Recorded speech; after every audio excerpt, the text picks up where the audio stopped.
Ladies and gentlemen, welcome back to the Candidates Tournament. This is the most important tournament of 2026. 12 rounds are in the books. This is the 12th round recap, and it has been really a story of two different tournaments. Amongst the gentlemen, Javakhir Sundarov from Uzbekistan is simply running away with it.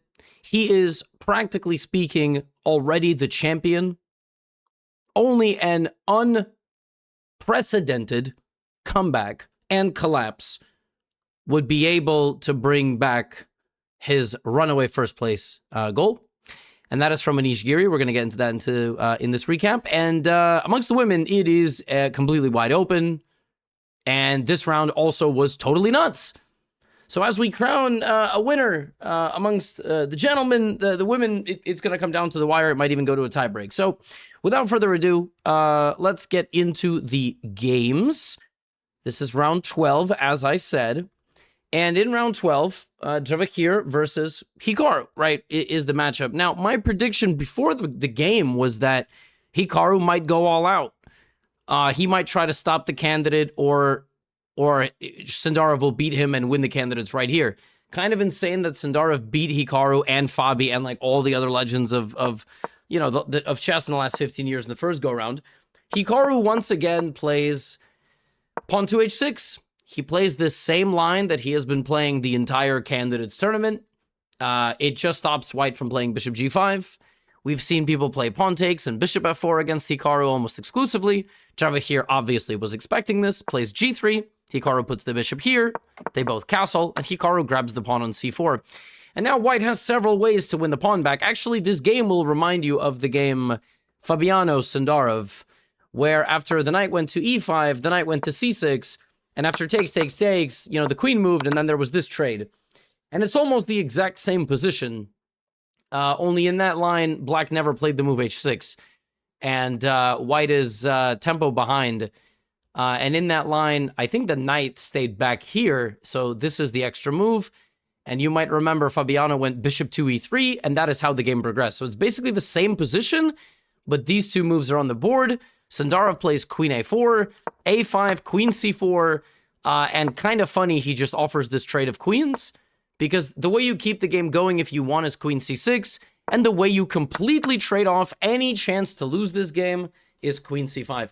I was admittedly stunned by the opening choice from Hikaru. I thought Hikaru would be more than happy to just kind of end the tournament picking up the half a points, which is exactly what happened in this game. But I was like, maybe Hikaru's going to play like the Dutch, like 2021, 2019 US Championship final against Jeffrey Zhong. And like, I mean, if you lose, you lose. But, we go out on our own terms. We play the Dutch defense. Nope, Hikaru was professional and Sundarov was professional. With white at this level, if you don't want to play, you can just make a draw in almost any opening. And that's exactly what happened. Now, I think actually in the game, white went up a pawn, unless I miscounted. No, black went up a pawn, but it's, no, I think black took back the pawn. 1, 2, 3, 4. Yeah, it's six pawns each. Never mind. There's a brief moment there, but nothing here. You might be wondering, why are they not playing? Opposite colored bishops, everything's been traded. Can I just say, I don't want to spend every recap making like fundamental big picture arguments for chess, because they're kind of pointless. The international governing body will not listen to anything I have to say, or frankly, even if majority of you feel the same way, they won't listen. This is weird. It's a little weird. You can just build a lead in this tournament and then just like not play. It's just a bit strange. Like in every other sport, there's like a chance for the comeback. I don't know how to fix it, but I woke up, the game was over, like basically. Not really, I actually slept in today, but still I was like, what? Okay, so now you can't blame Sundarov and you can't really blame Hikaru. It's not Hikaru's responsibility to beat Sundarov, but I was like, all right. So Sundarov gets a little bit closer. Sundarov, if you look over there, he has 9 points now with 2 games to go, already breaking records, and it's up to this man. It's up to the man in this game who has the black pieces. Yeah, he made sure that it was not over. Now, if he loses this game, it's over. Because then Sundarov will have a 2.5 point lead with 2 rounds to go. So Anish Giri in this game, he played e4, e5, which I have to tell you is kind of shocking, but he did beat Fabi with this. And then Wei Yi played the Vienna opening Dude, I think Wei Yi was completely on board with playing for a loss. Like, win, lose, or draw. Because, again, Sundarov played to draw that game. Wei Yi did not play to draw. He's like, I'm going to play to win or lose. You know, if Giri beats me, at least the tournament is somewhat exciting. And if he overpresses, then I'm going to win. So we got a super imbalanced position. This looks like a Vienna. Looks like some Vienna that some of you might play.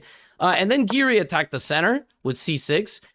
Wei Yi tried to break his concentration in the center and just sacrifice the pawn. So, I mean, like, white is down a pawn, but faster development here. And this is apparently preparation from Wei Yi, as we see from the time management. Takes. So Giri has the bishop pair and an extra pawn.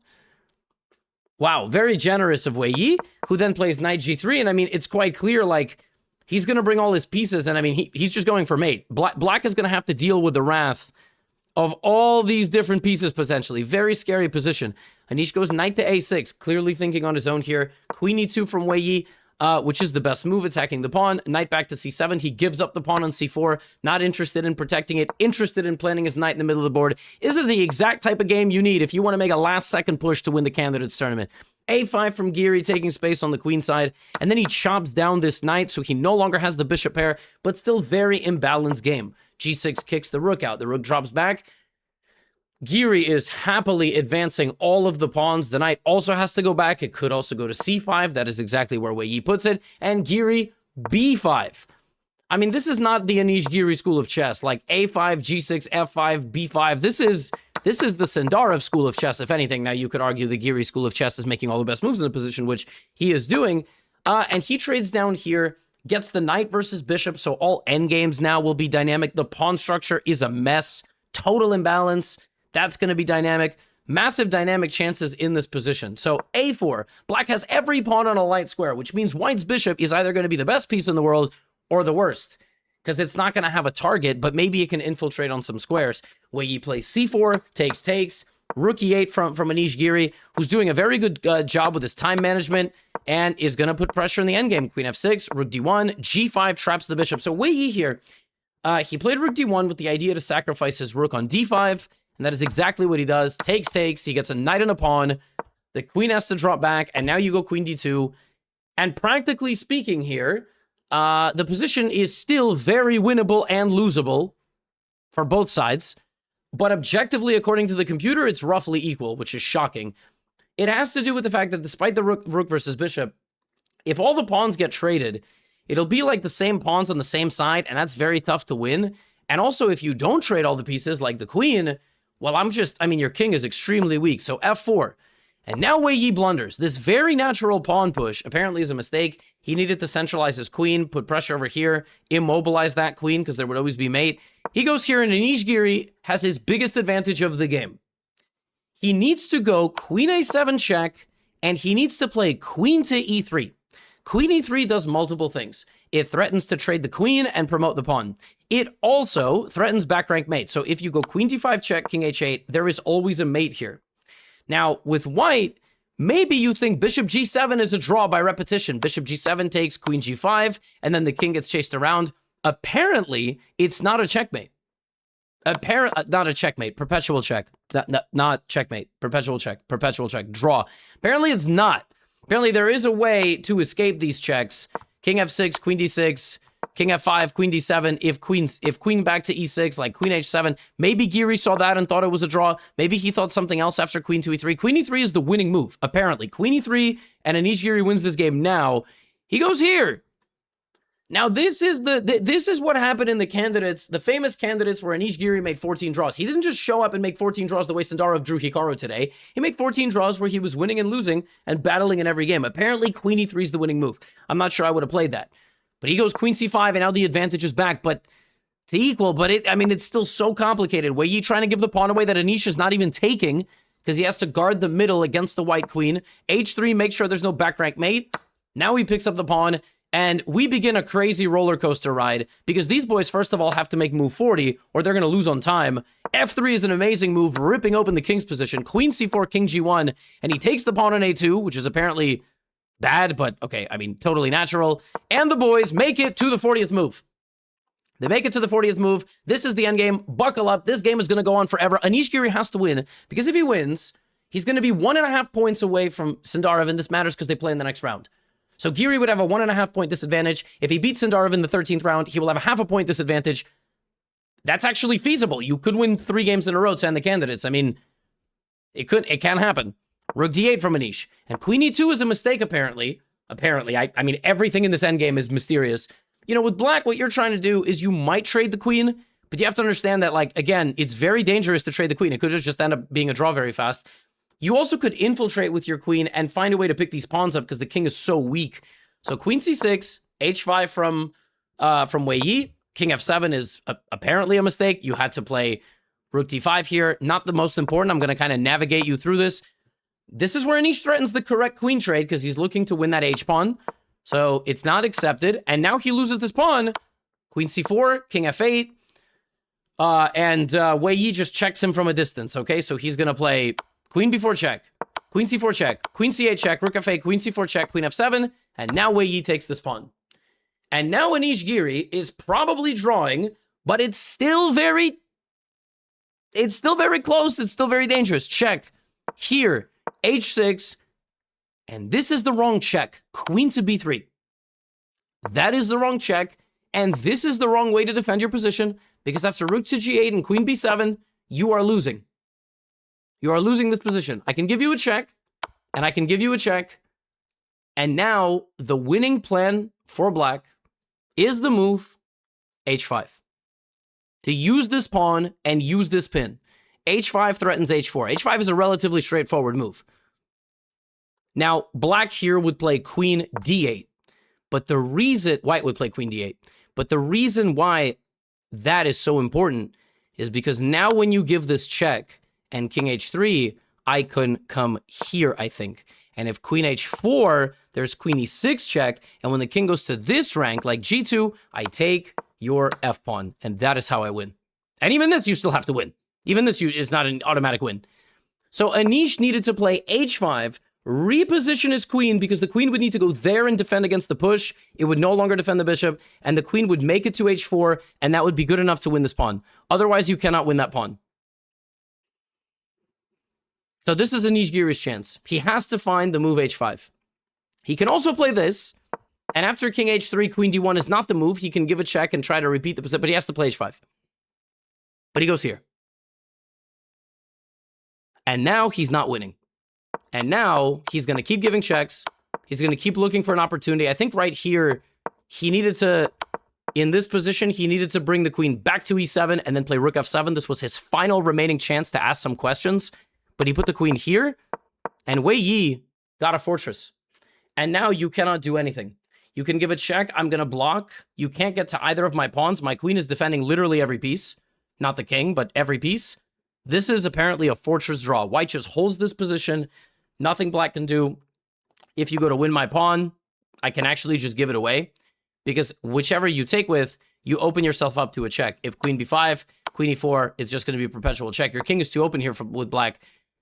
And in absolutely devastating fashion, as if this wasn't brutal enough, Anish Giri, on the 73rd move of the game, because he's not going to make a draw. He's going to keep playing.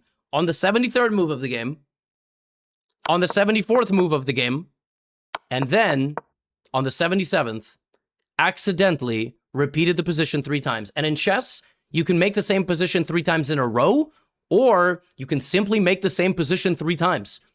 On the 73rd, 75th, and 77th move, with a move in between them, Wei Yi claimed the draw, and Anish's chances to chase Sundarov evaporated and effectively have cost him the tournament. Jawakhir Sundarov is now guaranteed first place. The only question is, will he lose the next 2 games, one of which is against Giri, and will Giri win the next 2 games? That is officially the only chance Sundarov is not the candidate's champion. All signs point to a 98 to 99% victory, but yesterday Yuri Prohashka in the UFC got knocked out by somebody who tore his entire leg completely off, basically, and still didn't win. And that was devastating, shocking. So anything can happen. I'm not saying Anish Giri has a torn ACL and is going to punch Sundarov in the face. To be honest, if he did that, probably 1 million views on this channel. We haven't crossed 700K on these candidates recaps, but, you know, a man can only dream. Devastating. I mean, really, Giri's going to be gutted. There was never a realistic chance, but, you know, this is really tough. Now, Folks, the other two games, they don't matter. Like, I mean, I'm going to show them to you out of respect for the players. But there was nothing. Blue Bomb versus Fabiano. You know, Fabi playing chess. I mean, these guys are playing chess, but as opposed to backgammon or poker or checkers or whatever, it doesn't, not too much happened here. It was a very sharp game, but I'm going to cover these guys the next time they play in a tournament with actual stakes. It's really brutal. You have to spend like another week. And I mean, this was an insane game. Like, Yesipenko played basically the Hikaru thing. Hikaru round 1 versus Fabiano Caruana. I don't know if you remember that. That was a crazy game. A gambit here from Yesipenko. He had some, I mean, like, look at this opening. Prague clearly played to win this game. Super dynamic, but yeah, Yesipenko was down like an hour on the clock, and the boys navigated this very complex position into simply an equal endgame. I would analyze more of this, but unfortunately, you know, when your life's dream is crushed at the hands of a 20-year-old man from Uzbekistan who ruined everything, I would rather focus on the women's tournament, which is utter chaos. So the only chance now the gentlemen have, there's a rest day tomorrow, by the way. Sundarov has to lose to Giri, and then, you know, Sundarov would have to lose the last round. He has white in the last round, so I don't think he's going to lose it. But hopefully the person he plays in the last round doesn't just roll over for a draw. That would be really ridiculous. So here are your standings. I don't know why only Anna Muzychuk has, well, I guess the Chinese grandmasters do as well, but Vaishali, I put her full name for some reason. Vaishali is a point ahead of Zhu Jiner and Anna Muzychuk. And here you go, round 12 matchup. Zhu Jiner can play against Vaishali with the black pieces. How's Vaishali going to start out? She plays e4. Yo, you gotta win in the candidates. Hey, you play the Caro-Kann. That's what you do. Now, the most critical move is e5, bishop f5. I was absolutely stunned at the choice of Vaishali. Man, I have almost stopped playing bishop f5 in tournaments. I've stopped playing the Caro-Kann in tournaments because people would prepare like h4. They would prepare these ultra sharp lines, the Tal variation. I like this with white. Nowadays, people study the Caro-Kann 20 moves deep. They play super cutting edge stuff. Vaishali played bishop d3, which is not a move without merit. And then she took with the pawn, which was like, yeah, you can get away with this stuff now. I mean, the grandmasters from the mid-20th century, may they rest in peace, are rolling over in their graves. Like, how on earth can you double your pawns like this and not be incarcerated for it? Like, how is that possible? These pawns cannot even be protected anymore. So they're just standing there, crazy. But this is obviously some sort of preparation from Vaishali, and it's not so simple to play. h6. You know, Zhu Jiner is thinking on her own, knight d7. Vaishali shows the ideas of the opening, knight to e2, and she's going to play h5 a little bit later. Black develops a bit of counterplay, and white gets an opening advantage. You know, it's not that simple. h5, queen c8. Now here with white, you have to activate your inner degenerate, because here the best move for white is either rook h4 or rook h3. I don't think Vaishali is such a, you know, terminally online 1-minute player, or nowadays the kids are playing 10-second chess. That's a real thing, 10-second chess against each other, that she would play rook h3 or rook h4. Like, maybe it's in the notes somewhere, right? But Vaishali's like, hold on, I think I should castle. Both those moves look really stupid. So she takes on c5, and the thing is, her setup, because it's so dynamic and unorthodox, when you commit to something dynamic and unorthodox, very often the follow-ups are, well, I think you're smart enough to fill it in. They're dynamic and unorthodox. Look at you. You're so smart. Yeah, look at you. And Vaishali doesn't do that. She castles, so she doesn't quite reap all the benefits, but the position is still very complicated. Black plays a6, waiting a little bit. Now you transfer the queen over. You didn't have to do any of the insane stuff, but Vaishali only has 13 minutes. She spent 77 of her minutes to play these moves because the position is so wild. Queen b5. Knight c1 is a very nice move, transferring the knight to the queen side and defending the pawn on d3. Rook g8 is crazy. But how can black develop that position? If you try to castle that way, I'm going to pulverize you, right? So rook g8, b3, and all of a sudden Zhu Jiner with g5, propelled by the rook. Absolutely no business keeping the king in the middle of the board like this. Vaishali takes on g6, the rook takes. Super complicated position. Vaishali very principled. You're attacking me on the side of the board. I'm going to strike back in the middle.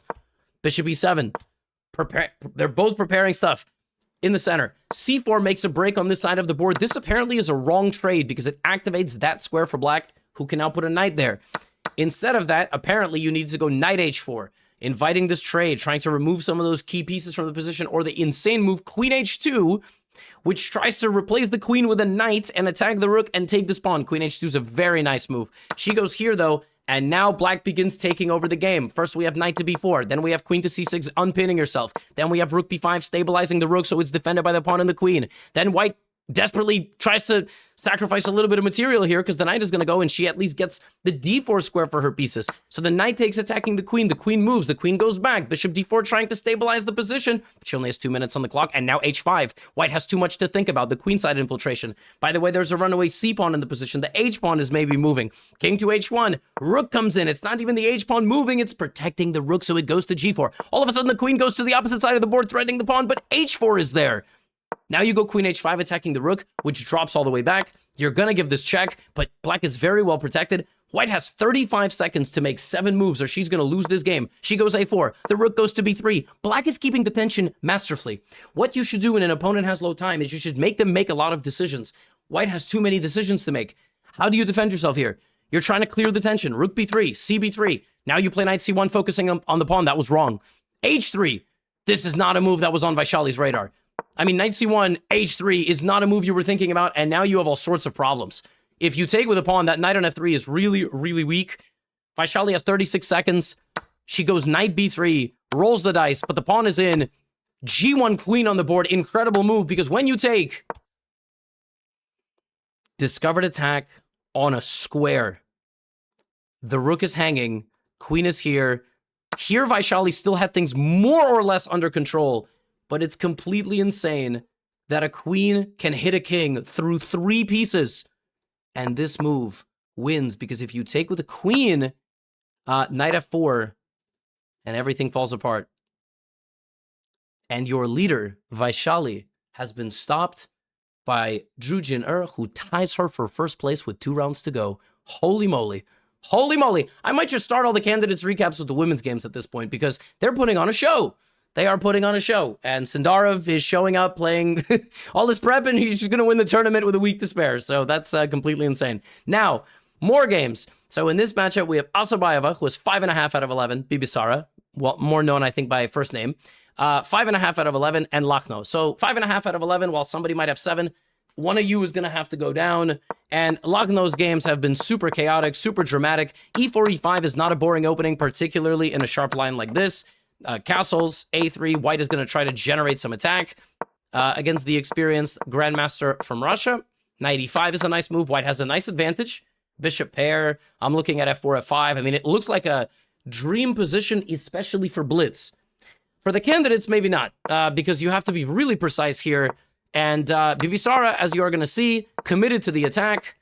Rook, all her pieces, pawns, but was not super accurate. And in about a move or two, her attack is not going to feel as powerful, and black is actually going to be winning. It's actually black who is coming in with the attacking chances of knight to e2. Now you're thinking here, and you're like, all right, what's so scary about that? You know, I just play rook e1. Yeah, rook e1, but you get forked. So white is going to lose material. Only thing that's still keeping this position alive is that there is a distant hope somehow Bibisara, despite her own weakness of the king, because all her own pawns committed to go forward, despite her own weakness, is going to overcome the defenses of Lagno and her king. Will it happen? And black doesn't have a lot of time, so rook e4. Now, instead of taking the rook, because your queen's hanging, you have to move your queen here. So this still hangs, and queen h3 is there. How do you defend against all of it? Well, you play rook c1, you target the knight. Now, the rook coming is wrong. Apparently, the bishop needed to come into d3, apparently. Defend the knight, hit the rook. That was the best move. And then after bishop d3, rook f4, queen b2, the rook is hit. And if the rook moves away, then you play bishop e2. And if the rook takes the rook, you play queen c1, and you win this rook back. And apparently, this is still wrong because there is a queen on the other side of the board, and you play knight e1, bishop e1, and you win the queen. So, just because you see that a move is not the best move, she plays the second best move. That was the idea of bishop d3. She had to spot all that with 6 minutes on the clock. And now, Bibisara just all in, e6. Might as well try to get your opponent spooked. Going in like this, pawn takes e6. She goes queen back to f4, hitting the rook now. All right, so we're not, you know, we're not out of the woods just yet. Rook d8, which is wrong. You had to play bishop c6. counterattacking the rook. I don't know how on earth you can come up with this with low time. The alternative was playing rook d3, trying to maybe go over here and keep the rook out of danger. But she goes here. And now after this move, I think black's idea was rook d1 check, which, as it turns out, is not only wrong, it's losing, because even though you walk into a pin, e7 is there. She doesn't play e7. E7 would have won the game for white, as after bishop e4, queen e4, you're queening. Nobody can stop you. Maybe she just saw some sort of knight e1 stuff, but you are just winning here. I don't know what she saw after e7. She might have seen e7, queen f7, which is mind-blowing. I don't know. And like, you know, queen f7, king f7, you can't queen because you're defended. But she, e7 is winning there. She went here. Now it's back to 0-0-0. Queen f5 check. And here, Lagno had to go g6. And g6 is holding the position. Repeating the position is losing because now she plays e7. So she plays queen f5 and then e7. And this game could have been black winning in a super mess. It could have been a draw. But it ends with white sacking her queen, going here. And she's just up a piece. She just has an extra bishop in this endgame. Knight f3, rook f4. And in the scramble, Bibisara beats Lagno and has 6.5 points. She is half a point behind the leaders with 2 rounds to go. Pandemonium. Now, Muzychuk has 6 points. If Zhu Jiner wins, which she did, and Muzychuk wins, which you're about to see if she did or not, she's going to have 7 points. Going to be 3 people with 7 going into the final 2 rounds. Muzychuk versus Goryachkina. This is a huge matchup. Another e4, e5. A Spanish with d3. And bishop d2. I mean, this is some high level stuff. White is going to play knight c3 and probably knight d5. This is some sort of really new modern concept in the Spanish. a3, knight c3, d3. You don't play c3, d4. Don't worry about it. There's some lines where also white plays bishop g5 in trades or plays knight to d5 or something like that. That's what she does. And you basically rely on black not having as much experience in the structure, not understanding them as deep as you. White controls the A file. She goes for an infiltration, striking in the middle. And in this wrestling match of pawns and pieces that is the Spanish, Muzychuk emerged ahead. She's a very good structural middle and endgame player. These pawns for black are simply weak. White has a majority here, just like in the Bibisara game. And in the Bibisara game, she went for checkmate. Here, I don't think white is going to be going for checkmate. I think white is going to be going for an endgame advantage with winning the pawns. And watch as Muzychuk puts on a masterclass. We go to a rook endgame, where black has absolutely no counterplay, looking like this. h4, rook b7, and she just goes with her b-pawn, and it's going to be impossible to stop it. The only thing that she can do here is completely go all in on that side of the board, and that's what's happening. King d4, you're probably going to queen the pawn. Excellent technique here from Muzychuk, like honestly inspiring. I think here the cleaner win was something like rook d7 first, which I can't even fully understand. I think you want to maybe play like, oh, rook d7 threatens rook d5, and when the king moves, you check again, and then you block the rook's vision of the pawn. That's what. She went here, 16 minutes of thought.